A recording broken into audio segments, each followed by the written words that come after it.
सभी को प्रभात का नमस्कार। फिजिक्स वेदा में आप सबका स्वागत है। आज हम स्टार्ट करने जा रहे हैं फ्री बॉडी डायग्राम, जो कि न्यूटन्स लॉ ऑफ मोशन में बहुत ही ज़्यादा इस्तेमाल होने वाला है। इसके पहले हमने फोर्स के बारे में देखा था। फोर्स का रिजल्टेंट कैसे कैलकुलेट किया जाता है उसके बारे में हमने कैलकुलेट किया था। साथ ही साथ फोर्स का रिजल्टेंट निकालते कैसे हैं, जिसका हमने नाम दिया था superposition principle, superposition of forces, कि जब एक बॉडी पे एक से ज़्यादा फोर्सेस एक्ट हो रहे हो तो फिर वहाँ पे वेक्टर सम कैसे फोर्सेस का कैलकुलेट किया जाता है। अब हम लोग जानने जा रहे हैं कि फ्री बॉडी डायग्राम किसी बॉडी का ड्रॉ कैसे करते हैं। फ्री बॉडी डायग्राम एक्चुअल में होता क्या है, तो इसके बारे में छोटा सा हमने आपको आइडिया दिया था कि फ्री बॉडी डायग्राम को अगर हम डिफाइन करें तो इसका सिंपल मतलब होता है the independent representation of forces acting on the body. यानी आप सिर्फ उन सारे फोर्सेस को दिखा दीजिए जो कि बॉडी पे एक्चुअली एक्ट हो रहे हों। तो इसको डिफाइन करें तो सिंपल वही हम लिखेंगे जैसा कि हमने वहाँ पे देखा था कि इंडिपेंडेंट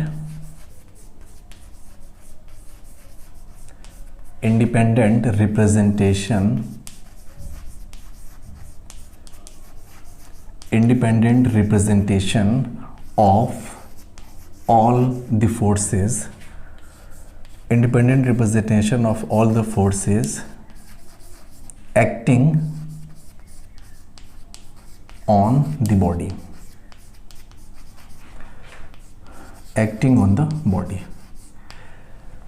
यहाँ पे जो सबसे इंपॉर्टेंट पॉइंट है वो ये आपको दिख रहा है कि ऑन द बॉडी। हम सिर्फ और सिर्फ फ्री बॉडी डायग्राम में उन्हीं फोर्सेस को इंक्लूड करते हैं जो कि बॉडी पे एक्ट हो रहे हों। उन सब फोर्सेस को इंक्लूड नहीं किया जाता जो कि बॉडी की वजह से एक्ट हो रहे हो या फिर जो फोर्स बॉडी अप्लाई कर रहा है किसी और के ऊपर। तो जब बात आती है ऑल द फोर्सेस की, यहाँ पे एक टर्म्स आपको देखने को मिलेगा ऑल द फोर्सेस। तो आखिरकार हम किन फोर्सेस के बारे में बात कर रहे हैं? जो हमने फंडामेंटल फोर्सेस का क्लासिफिकेशन किया था, classification of fundamental forces in nature, वहाँ पे हमने देखा था ग्रेविटेशनल फोर्सेस, इलेक्ट्रोमैग्नेटिक फोर्सेस और साथ ही साथ न्यूक्लियर फोर्सेस। तो यहाँ पे जो डायनेमिक्स में बेसिकली हमें फोर्स यूज़ करने हैं वो आपको मिलेंगे कॉन्टैक्ट फोर्सेस, जिसको कि हम नॉर्मल फोर्स कहते हैं। टेंशन, आपको कई जगह फ्रिक्शन देखने को मिलेगा, तो फ्रिक्शन के लिए तो अलग से हम एक सेक्शन कवर करेंगे, लेकिन फिलहाल यहाँ पे हम लोग बात करेंगे कि जो आपके नॉर्मल कॉन्टैक्ट फोर्सेस होते हैं और साथ ही साथ टेंशन होते हैं, ये एक्चुअल में होते क्या हैं, ये बॉडी पे किस तरह से अप्लाई होते हैं। तो डायनेमिक्स में जो फोर्स का क्लासिफिकेशन होता है वो दो तरीके से होता है। एक तो होते हैं वो फोर्सेस जो एक्सटर्नल फोर्सेस होते हैं और जो दूसरे फोर्सेस होते हैं वो होते हैं इंटरनल फोर्सेस। तो आखिरकार ये एक्सटर्नल और इंटरनल फोर्सेस होते क्या हैं? तो अगर इसको सिंपल हम डिफाइन करें कि एक्सटर्नल फोर्सेस क्या होते हैं, इंटरनल फोर्सेस क्या होते हैं, तो इसकी डेफिनेशन पहले हम बता दे रहे हैं, आपको लिख दे रहे हैं, फिर हम इसको एग्जाम्पल की हेल्प से आपको समझा देंगे कि आखिरकार what do we mean by external forces. External forces, तो इसकी डेफिनेशन सिर्फ इतनी सी है कि the forces of which reaction is not accounted,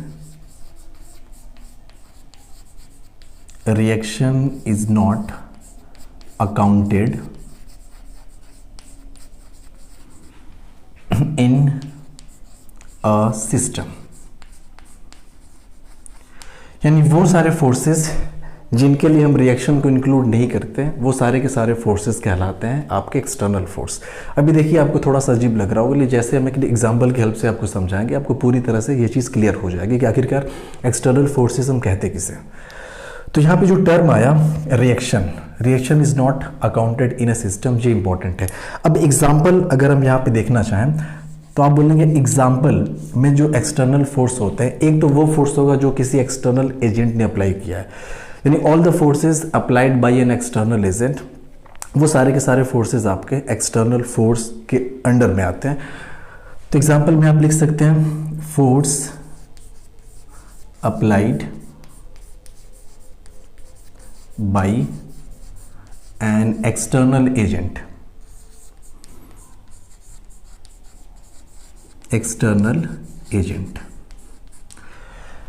दूसरे यहाँ पे कॉमन एक्सटर्नल फोर्सेस होते हैं ग्रेविटेशनल फोर्सेस। जो ग्रेविटेशनल फोर्सेस होते हैं वो सारे फोर्सेस भी एक्सटर्नल फोर्स के अंडर में ही आते हैं, वो सारे के सारे फोर्सेस कहलाते हैं। ग्रेविटेशनल फोर्स भी आपका कहलाता है एक्सटर्नल फोर्स। तो आपका सेकंड आ गया ग्रेविटेशनल फोर्स। जो ग्रेविटेशनल फोर्स होगा वो भी आपका एक्सटर्नल फोर्स होगा। अब एक्सटर्नल फोर्स के बाद इंटरनल फोर्स, दोनों को पहले हम डिफाइन कर दे रहे हैं, उसके बाद हम आपको एक एग्जांपल की हेल्प से समझाने की कोशिश करते हैं। तो लेट्स डिफाइन इंटरनल फोर्सेस कि इंटरनल फोर्सेस क्या होते हैं। इंटरनल फोर्सेस जस्ट उसका उल्टा कि अगर यहाँ पे रिएक्शन को हम लोग इंक्लूड नहीं कर रहे हैं तो फिर इंटरनल फोर्सेस में हमें रिएक्शन को इंक्लूड करना पड़ेगा। यानी आप यहाँ पे लिख सकते हैं कि forces for which reaction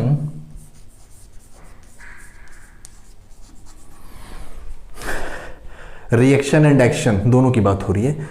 reaction and action both are included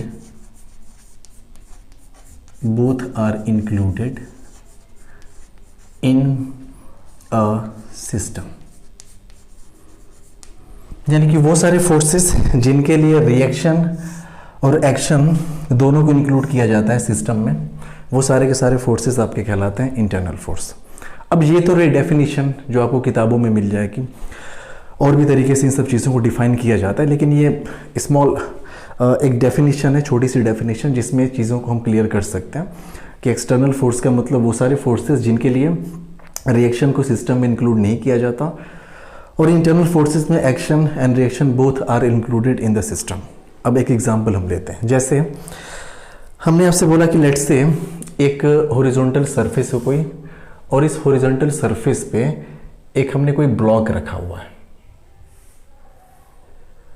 ठीक है। इस ब्लॉक का कुछ ना कुछ मास होगा, लेट से हमने कह दिया इसका मास है m किलोग्राम का एक ब्लॉक है। एक आदमी है जो इस ब्लॉक पे फोर्स लगा रहा है, वो अप्लाई कर रहा है इस पे फोर्स। तो एक हमने यहाँ पे आदमी बना दिया, और ये क्या कर रहा है, किसके ऊपर एक फोर्स अप्लाई कर रहा है। ये हमने बोल दिया कि ये एक आदमी है और ये इस पे एक फोर्स अप्लाई कर रहा है F, इसको पुश कर रहा है F अमाउंट ऑफ फोर्स से। तो हो क्या रहा है, यहाँ पे इस पे फोर्स अप्लाई कर रहा है इस डायरेक्शन में, ये हमने दिखा दिया फोर्स। अब ऑब्वियस सी बात है, Newton third law of motion में आप जानते हैं, थर्ड लॉ के अकॉर्डिंग कि जब भी एक्शन होता है तो वहाँ पे एक इक्वल एंड अपोजिट रिएक्शन ज़रूर होता है। हालांकि न्यूटन्स लॉ के बारे में अभी तक हमने नहीं पढ़ा, लेकिन इतना आपने 9th में ज़रूर पढ़ा होगा कि जो न्यूटन थर्ड लॉ होता है वो एक्शन रिएक्शन से रिलेटेड होता है। तो अगर इस मैन ने इस ब्लॉक के ऊपर F अमाउंट ऑफ फोर्स इस डायरेक्शन में अप्लाई किया, तो आप कह सकते हैं इसका मतलब इस ब्लॉक ने भी इस मैन के ऊपर F अमाउंट ऑफ फोर्स इस डायरेक्शन में अप्लाई किया होगा, ठीक है। ये तो सिंपल सी बात है, ये तो आपको समझ में आ रहा होगा कि F amount of force man ने अप्लाई किया ब्लॉक के ऊपर, उसके रिएक्शन में ब्लॉक ने भी F amount of force opposite direction में अप्लाई किया मैन के ऊपर। अब देखिए फ्री बॉडी डायग्राम जो हमने शुरू में ही बता रखा है कि independent representation of all the forces acting on the body. अगर हमें किसी बॉडी का फ्री बॉडी डायग्राम ड्रॉ करना है तो उस बॉडी पे जो भी फोर्सेस एक्ट हो रहे हैं उनको हम इंडिपेंडेंटली रिप्रेजेंट करते हैं। तो यहाँ पे दो बॉडीज आपको दिखेंगी, एक तो मैन, दूसरा ब्लॉक। तो जब हम फ्री बॉडी डायग्राम यहाँ पे ड्रॉ करेंगे तो हम सिर्फ वो सारे फोर्सेस लेंगे जो फोर्स बॉडी पे एक्ट हो रहे हों, उस बॉडी का अगर हम फ्री बॉडी डायग्राम ड्रॉ कर रहे हैं तो अगर हम बात करें सिर्फ इसकी, अगर हम बात करें सिर्फ और सिर्फ ब्लॉक की, सिर्फ और सिर्फ अगर हम ब्लॉक की बात करें तो जहाँ पे होगा क्या, पहली बात तो ये कि इसको हमने सिस्टम S1 मान लिया जहाँ पे सिर्फ हमने ब्लॉक को मान रखा है। दूसरा हमने सिस्टम वो वाला सिस्टम मान लिया जिसमें ये ब्लॉक और साथ ही साथ ये मैन, ये दोनों हैं, इसको हमने मान लिया सिस्टम S2। दो सिस्टम हमने यहाँ पे डिफाइन किया, एक सिस्टम जहाँ पे सिर्फ और सिर्फ हमने ब्लॉक को लिया है, दूसरा सिस्टम जिसमें ब्लॉक भी है, साथ ही साथ क्या है, ये एक्सटर्नल एजेंट जो कि फोर्स अप्लाई कर रहा है उसको भी हमने ले रखा। अब अगर हम यहाँ से FBD ड्रॉ करें तो फ्री बॉडी डायग्राम ड्रॉ करने में आप देखेंगे जब हम सिस्टम S1 की बात करेंगे, यानी कि फॉर सिस्टम S1, अगर हम S1 सिस्टम की बात करें यानी सिर्फ और सिर्फ हम ब्लॉक की बात कर रहे हैं, तो जब ब्लॉक की हम FBD ड्रॉ करेंगे यानी आप यहाँ पे लिखेंगे FBD ऑफ ब्लॉक। जब भी हम ब्लॉक का FBD ड्रॉ करेंगे तो आप बोलेंगे ब्लॉक। देखिए जिस भी बॉडी का आपको FBD ड्रॉ करना होता है ना, उस बॉडी को एक पॉइंट से आप रिप्रेजेंट करेंगे। मैकेनिक्स के अंदर फ्री बॉडी डायग्राम ड्रॉ करने के ये एक तरीका है, ये कोई यूनिवर्सल मेथड नहीं है, लेकिन ये एक तरीका है कि आप सिंपल उसको एक पॉइंट के रूप में रिप्रेजेंट करें। तो इस ब्लॉक को हमने एज अ पॉइंट ऐसे रिप्रेजेंट कर लिया। m मास का जो ब्लॉक था m किलोग्राम का। अब इस पे जो जो फोर्सेस एक्ट हो रहे हैं वो सारे के सारे फोर्सेस हम पहले रिप्रेजेंट करें। क्या क्या फोर्सेस हैं जो बॉडी पे एक्ट हो रहे हैं। तो इस पे इसका खुद का वेट डाउनवर्ड डायरेक्शन में एक एक्ट होगा mg। ये तो ऑब्वियस सी बात है, हर एक ऑब्जेक्ट का खुद का वेट डाउनवर्ड डायरेक्शन में एक्ट होता है। इसकी डायरेक्शन फिक्स होती है वेट की टुवर्ड सेंटर ऑफ अर्थ, यानी अर्थ जिस फोर्स ऑफ अट्रैक्शन से किसी ऑब्जेक्ट को अपनी तरफ खींचती है अपने सेंटर के टुवर्ड्स, वही उसका वेट होता है। यानी कि इसका वेट डाउनवर्ड डायरेक्शन में वर्टिकली एक्ट हो रहा है। चूंकि ये वेट इस ऑब्जेक्ट के ऊपर एक्ट हो रहा है, this is a gravitational force, gravitational pull due to the earth, यानी अर्थ इस ब्लॉक के ऊपर लगा रही है। और हमने पहले ही पढ़ रखा है कि FBD ड्रॉ करते वक्त हम उन सारे फोर्सेस को लेंगे जो कि सिस्टम के ऊपर लग रहे हो, एक्टिंग ऑन द बॉडी, जो कि बॉडी के ऊपर लग रहे हो। तो चूंकि ग्रेविटेशनल फोर्स यहाँ पे बॉडी के ऊपर लग रहा है तो आप बोलेंगे इसको इंक्लूड किया जाएगा, इसको हम यहाँ पे शो करेंगे, रिप्रेजेंट करेंगे। तो mg हमने डाउनवर्ड डायरेक्शन में शो कर दिया। दूसरी बात, जब भी बॉडीज कॉन्टैक्ट में होती हैं तो कांटेक्ट में रहने के बाद उनके बीच में एक फोर्स लगता है, कांटेक्ट फोर्स। हालांकि उस कांटेक्ट फोर्स को हम नॉर्मल रिएक्शन नाम देते हैं। नॉर्मल रिएक्शन और टेंशन इन सब के बारे में अभी हम डिटेल में पढ़ेंगे, लेकिन फिलहाल यहाँ पे आप सिर्फ इतना जानिए कि जब दो बॉडीज कांटेक्ट में होती हैं तो कांटेक्ट सरफेस के परपेंडिकुलर एक फोर्स एक्ट होता है दोनों बॉडी पे अपोजिट डायरेक्शन में। तो आप बोलेंगे कि यहाँ पे दिख क्या रहा है, यहाँ पे ब्लॉक है, ब्लॉक के साथ साथ ये हॉरिजॉन्टल सरफेस है, दोनों सरफेस आपस में कॉन्टेक्ट में है। तो ब्लॉक जो होगा, ब्लॉक इस अर्थ पे, यानी सपोज करें इसको हमने टेबल मान लिया कोई, इस हॉरिजॉन्टल टेबल पे नीचे की तरफ एक फोर्स एक्ट करेगा जिसको हमने कह दिया नॉर्मल रिएक्शन n। अब इसी के रेस्पॉन्ड में, अब इसी के इक्वल एंड अपोजिट ये जो टेबल है ये भी इस ब्लॉक के ऊपर की तरफ एक फोर्स एक्ट करेगा n।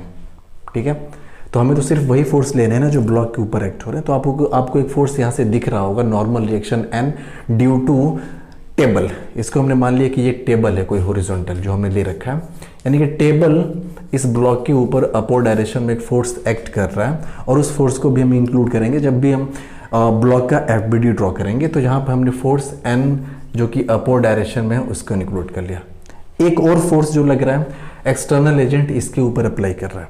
ये जो एक्सटर्नल एजेंट है, ये जो बॉय है, ये बॉय इस पे टुवर्ड्स राइट एक फोर्स एक्ट कर रहा है दाहिनी साइड में। तो आप बोलेंगे इस फोर्स को भी हम यहाँ पे इंक्लूड करेंगे कैपिटल F। इसका मतलब यहाँ पे हमने सारे के सारे फोर्सेस को रिप्रेजेंट कर रखा है जो कि ब्लॉक के ऊपर लग रहे हों।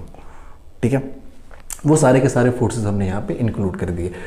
तो ये जो भी आपको दिख रहा है, this is FBD of block.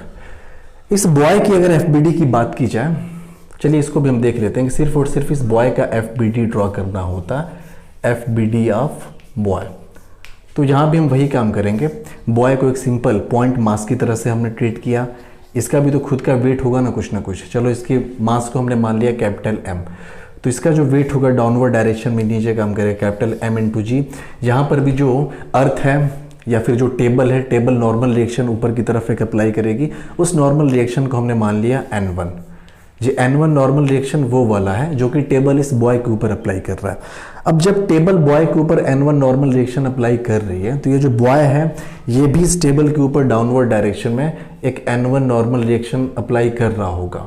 साथ ही साथ इस बॉय के ऊपर भी एक फोर्स लग रहा है जो कि टेबल अपोर डायरेक्शन में इस पे लगा रही है N1। ठीक है, तो यहाँ पे जब भी बॉय का हम FBD ड्रॉ करेंगे तो यहाँ पर भी आप यही कहेंगे, आप बोलेंगे कि N1 अपोर डायरेक्शन में नॉर्मल रिएक्शन है जो कि टेबल ने इस पे अप्लाई किया, mg डाउनवर्ड डायरेक्शन में इसका खुद का वेट है। साथ ही साथ यहाँ पे जो रिएक्शन फोर्स, अगर ये F फोर्स से इसको पुश कर रहा है तो ये भी इसको F फोर्स से इस डायरेक्शन में पुश कर रही होगी, तो उस फोर्स को भी हम यहाँ पे शो कर दें। ये हमने शो कर दिया F। ठीक है, तो ये जो भी है ये हमने ड्रॉ कर दिया FBD ऑफ बॉय। ठीक है, अब देखिए होगा क्या, यहाँ पे एक चीज आपको समझ में आई होगी, जब हमने बॉय और मास, ये जो ब्लॉक है, दोनों को हमने अलग अलग ट्रीट किया, दोनों को जब हम अलग अलग लेके FBD ड्रॉ कर रहे थे तो दोनों में जो फोर्स था वो इंक्लूड हुआ, जो external force capital F apply हो रहा था बॉय पे, और उसका जो रिएक्शन था ये जो इस पे अप्लाई हो रहा था, वो दोनों को हमने यहाँ पे ले रखा है। अब आप ऐसा सोचिए कि हम पूरा का पूरा सिस्टम S2 की बात कर रहे हैं, वो वाला सिस्टम जिसमें आपका ब्लॉक भी है, साथ ही साथ ये मैन भी है। इस केस में आप देखेंगे ना, तो फिर ये जो F है वो इंटरनल फोर्स की तरह से वर्क करेगा, और फिर यहाँ पे इसका कोई मतलब नहीं रह जाएगा, क्योंकि जितना बॉय ने इसके ऊपर अप्लाई किया उतना इसने इसके ऊपर अप्लाई कर दिया। दोनों चूंकि एक ही सिस्टम का पार्ट है, तो ये दोनों फोर्स आपस में कैंसिल आउट हो जाते हैं। इस केस में ये दोनों इंटरनल फोर्स बन जाते हैं जब हम पूरे के पूरे सिस्टम की बात करते हैं। यानी कि आप बोलेंगे कि यहाँ पे हम लिख सकते हैं कि फॉर सिस्टम S2, यानी कि for system S2, system S2 का मतलब हमारा क्या मतलब है, हमारा मतलब है ब्लॉक प्लस बॉय से। यानी जब ब्लॉक प्लस बॉय की हम बात करेंगे, उस केस में जो अपना F होगा वो as an internal force work करेगा, और दोनों आपस में कैंसिल आउट हो जाएंगे। ये F जो कि ब्लॉक पे इस डायरेक्शन में लग रहा है, और ये F जो कि बॉय पे लग रहा है ड्यू टू ब्लॉक, इसका जो रिएक्शन है, ठीक है ना। तो फॉर सिस्टम S2 यानी कि block plus boy, F is treated as internal force। ये F जो है एक इंटरनल फोर्स की तरफ से काम कर रहा है। लेकिन जब हमने यहाँ पे सिर्फ और सिर्फ सिस्टम S1 की बात की, या फिर सिर्फ और सिर्फ हमने बॉय की बात की, तो अब यहाँ पे बोलेंगे फॉर सिस्टम S1 ये जो F है, F इज एन, यही F एक्सटर्नल फोर्स यहाँ पे आपको बन जाएगा, एक्सटर्नल फोर्स, ठीक है। जो डेफिनेशन थी, अब उस डेफिनेशन से आप चीज़ों को रिलेट करिए, आपको समझ में आ जाएगा। यहाँ पे हमने लिखा है forces of which reaction and action both are included in a system.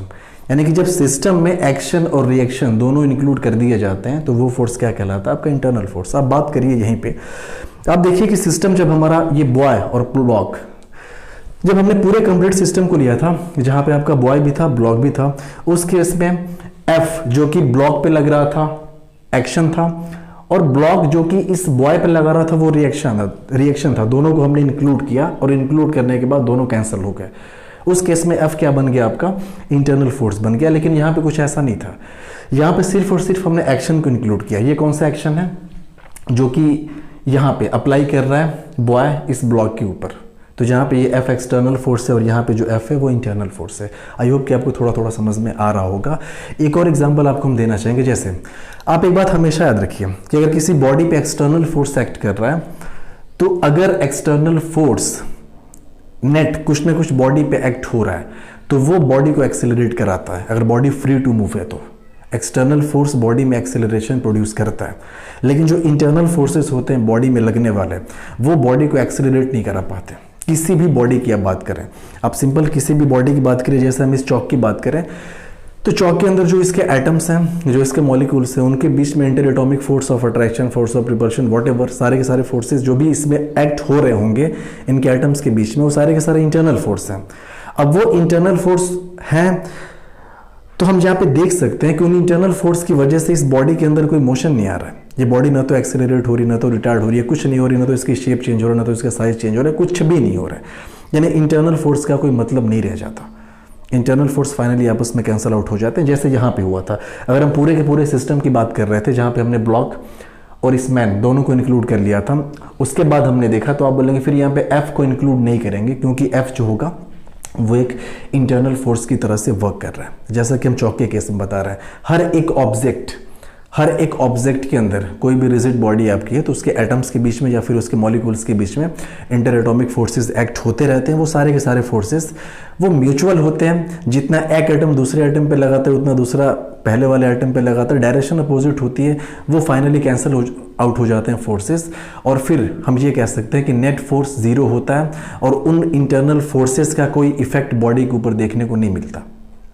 एक छोटा सा एग्जांपल और हम लेना चाहेंगे एक्सटर्नल और इंटरनल फोर्स को समझाने के लिए। हमने बोला कि लेट्स से कि एक कोई ट्रॉली है, हमने एक ट्रॉली आपको ऐसे दिखा दिया, जो कि ये कोई ट्रॉली है जो कि हॉरिजॉन्टल रोड पे ऐसे है। ये कोई हॉरिजॉन्टल रोड है, इस पे एक ट्रॉली है। ये ट्रॉली मूव कर सकती है, इस पे रोल कर सकती है। एक आदमी है जो कि यहां से पुश कर रहा है इसको। अर्थ पे खड़ा होकर इसको फोर्स अप्लाई कर रहा है F। अब यहां पे सिंपल हम ये कह सकते हैं, अगर इसका मास m है इस ट्रॉली का, हॉरिजॉन्टल डायरेक्शन में एक फोर्स एक्सटर्नल अप्लाई हुआ F, जो कि ये एक्सटर्नल फोर्स है। ये जो मैन है ये इस ट्रॉली से बिल्कुल अलग है, इस ट्रॉली का पार्ट नहीं है, ये इस सिस्टम से बिल्कुल अलग है। तो सिर्फ और सिर्फ जब हम इसका FBD ड्रॉ करेंगे ट्रॉली का, तो आप बोलेंगे जब भी हम ट्रॉली का FBD ड्रॉ करेंगे ना, तो ट्रॉली का मास हमने ले लिया कैपिटल M, इस पे हॉरिजॉन्टल डायरेक्शन में सिर्फ और सिर्फ एक फोर्स एक्ट हो रहा है F, जो कि इसने अप्लाई किया था इस मैन ने या फिर इस बॉय ने, जो कि अर्थ के ऊपर खड़ा है। ये वर्टिकल फोर्सेस को यहाँ पे लिखने की जरूरत नहीं है, क्योंकि वर्टिकल डायरेक्शन में कोई मोशन नहीं हो रहा है। चलिए फिलहाल हम लिख ही दे रहे हैं। आप बोलेंगे mg यहाँ पे डाउनवर्ड डायरेक्शन में एक्ट होगा, साथ ही साथ जो अर्थ है एक नॉर्मल रिएक्शन ऑफर करेगी, साथ ही साथ एक्सटर्नल फोर्स इस पे F अप्लाई हुआ, तो ये जो होगा फोर्स की डायरेक्शन में एक्सेलरेट होगा। हमने शुरू में ही बताया था फोर्स कॉजेज एक्सेलरेशन, जब भी फोर्स अप्लाई हो रहा है बॉडी के ऊपर तो वो उसके अंदर एक्सेलरेशन प्रोड्यूस करता ही करता है। तो इन द डायरेक्शन ऑफ फोर्स इसके अंदर एक एक्सेलरेशन डेवलप हो जाएगा A। तो यहाँ से ये तो FBD हमने ड्रॉ कर ली, किसकी, ट्रॉली की। ट्रॉली की FBD ड्रॉ कर ली। अब आप यहाँ से इक्वेशन भी लिख सकते हैं, इक्वेशन ऑफ मोशन उसका आपको पता है, force is equals to mass into acceleration होता है। तो इस पे हॉरिजॉन्टल डायरेक्शन में जो फोर्स है F is equals to mass capital M into acceleration भी हम लेंगे in the direction of force, तो ये हो जाएगा M इंटू A।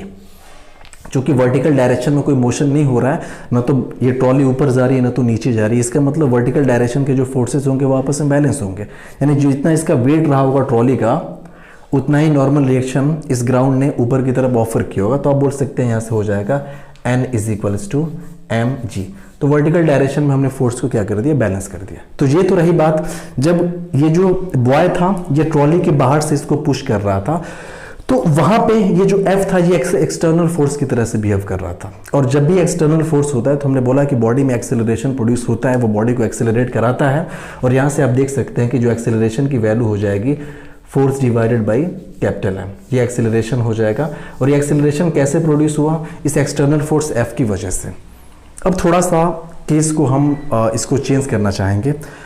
हमने बोला देखिए ये ग्राउंड था, इसको आप कंफ्यूज मत करिएगा, ये ग्राउंड है। हमने बोला कि लेट्स से ट्रॉली आपकी वही है, हमने वही ट्रॉली ले लिया है, लेकिन इस बार हमने क्या किया, आपका देखिए ये ग्राउंड अब भी है, ये आपका ग्राउंड है, थोड़ा सा गड़बड़ हो गया, ये ट्रॉली है, ये आपका ग्राउंड है, ठीक है।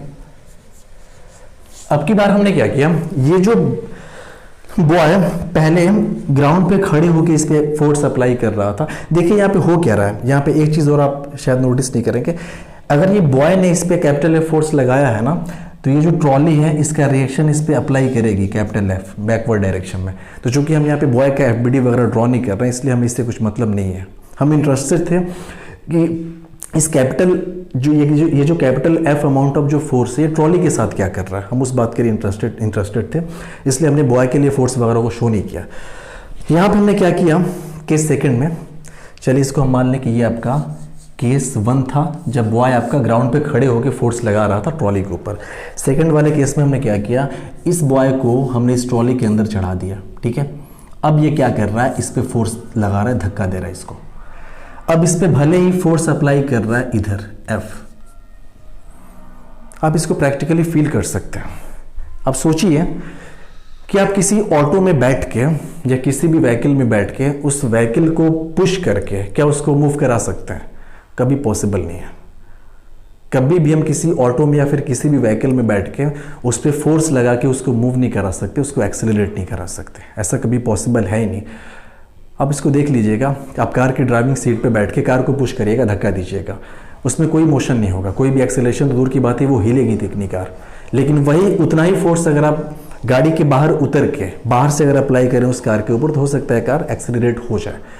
क्योंकि जब आप कार के बाहर उतर जाते हैं उसके बाद जब आप फोर्स लगा रहे हैं तो आपका फोर्स उस कार के लिए एक्सटर्नल फोर्स है, और एक्सटर्नल फोर्स हमेशा बॉडी को एक्सेलरेट कराता है।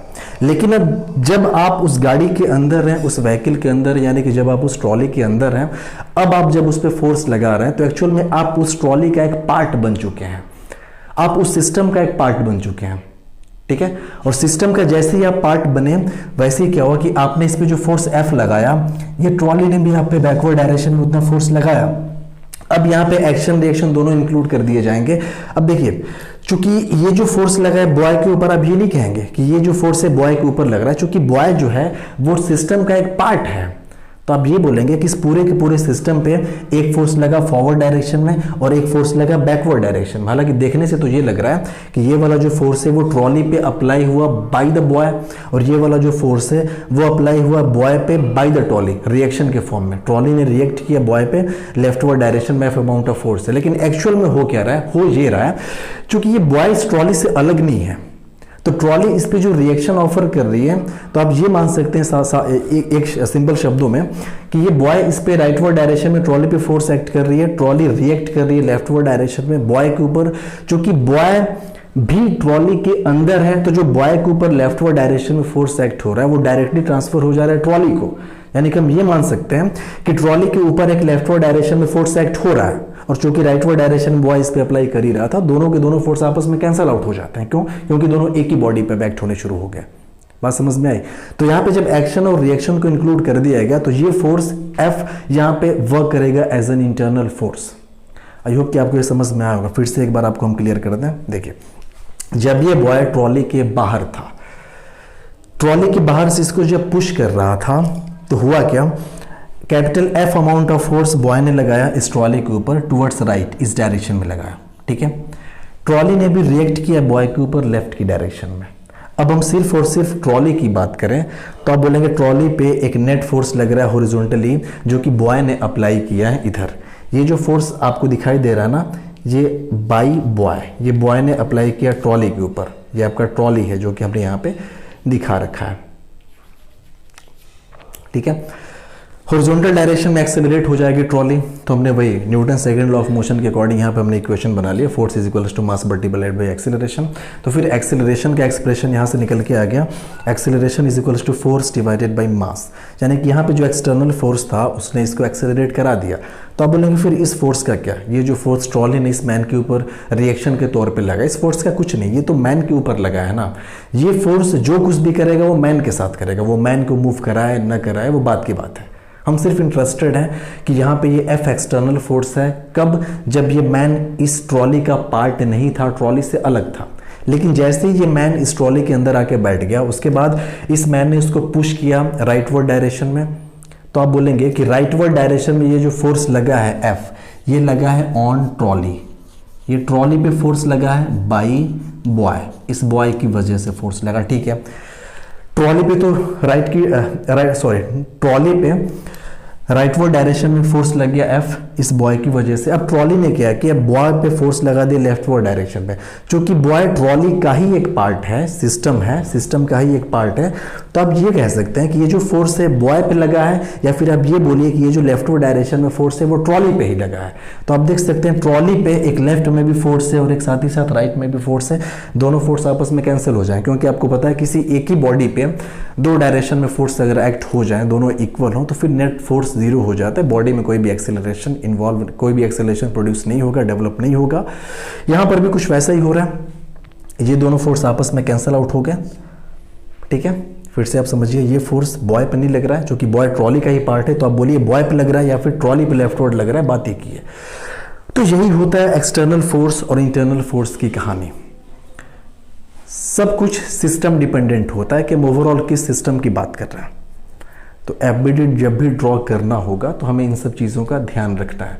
तो आई होप कि अब ये सब जो डेफिनेशन है वो आपको समझ में आ रही होंगी। आपके मन में थोड़ा सा डाउट हो रहा होगा कि जब हमने बोला कि जो ग्रेविटेशनल फोर्स होता है, ग्रेविटेशनल फोर्स ये एक एक्सटर्नल फोर्स होता है, तो क्या एक्सटर्नल फोर्स के लिए रिएक्शन को इंक्लूड नहीं किया जाता? देखिए, ग्रेविटेशनल फोर्स मतलब कि हमें ग्रेविटी, हमें अर्थ जिस फोर्स से खींच रही है, एक्चुअल में हम भी अर्थ को उसी फोर्स से खींच रहे हैं, लेकिन हमारा जो फोर्स है वो अर्थ के ऊपर लग रहा है, अर्थ का जो फोर्स है वो हमारे ऊपर लग रहा है। तो यहाँ पे दोनों फोर्सेस अलग अलग बॉडीज के ऊपर लग रही हैं। ठीक है, इसलिए ग्रेविटेशनल फोर्स हमारे लिए एक्सटर्नल फोर्स है। यहाँ पर भी आप यही बोलेंगे कि ये वाला जो फोर्स है ये लग रहा है ऑन ट्रॉली, और ये वाला जो फोर्स है ये लगा है ऑन बॉय। यहाँ पे ये दोनों फोर्स जो हैं वो अलग अलग बॉडीज़ पे लग रहे हैं, इसलिए यहाँ पे F जो है एक एक्सटर्नल फोर्स है, जो कि दोनों जो है अलग अलग सिस्टम है। बॉय एक अपने आप में आइसोलेटेड अलग सा सिस्टम है, ये ट्रॉली एक अलग है। यहाँ पे लेकिन प्रॉब्लम है, यहाँ पे हुआ क्या कि F जो लगा है on trolley by the boy left में, हालांकि बॉय पे लगा है, लेकिन चूंकि बॉय ट्रॉली का ही एक पार्ट है तो आप बोलेंगे बॉय पे लगे या ट्रॉली पे लगे बात बराबर है। ये लेफ्ट वाला फोर्स भी ट्रॉली पे ही माना जाएगा, राइट वाला ट्रॉली पे था ही, यानी ओवरऑल नेट फोर्स ट्रॉली पे 0 आ गया और फाइनली इसका एक्सेलरेशन आ गया 0। तो FBD ड्रॉ करने के लिए अब हम लोग पूरी तरह से तैयार हैं। अब हम लोग FBD वगैरह ड्रॉ कर सकते हैं। एक्सटर्नल इंटरनल फोर्स में आई होप कि आपको कन्फ्यूज़न नहीं होगा। हम लोग कुछ एग्जांपल्स करेंगे, अच्छे अच्छे एग्जांपल, जिसमें FBD को ड्रॉ करना सीखेंगे हम लोग। FBD को ड्रॉ करने के पहले जो दो मोस्ट कॉमनली यूज्ड फोर्सेस होते हैं, जिसमें से एक पहला फोर्स होता है कॉन्टैक्ट फोर्स, दूसरा फोर्स होता है टेंशन इन द स्ट्रिंग। इन दोनों चीज़ों को जानना बेहद ज़रूरी है, क्योंकि इन दोनों को जाने बगैर हम लोग FBD बॉडी का ड्रॉ नहीं कर सकते। तो चलिए अब सीखते हैं हम लोग नॉर्मल रिएक्शन, यानी कॉन्टैक्ट फोर्सेस क्या होते हैं, उनकी डायरेक्शन क्या होती है, कब डेवलप होते हैं, साथ ही साथ टेंशन।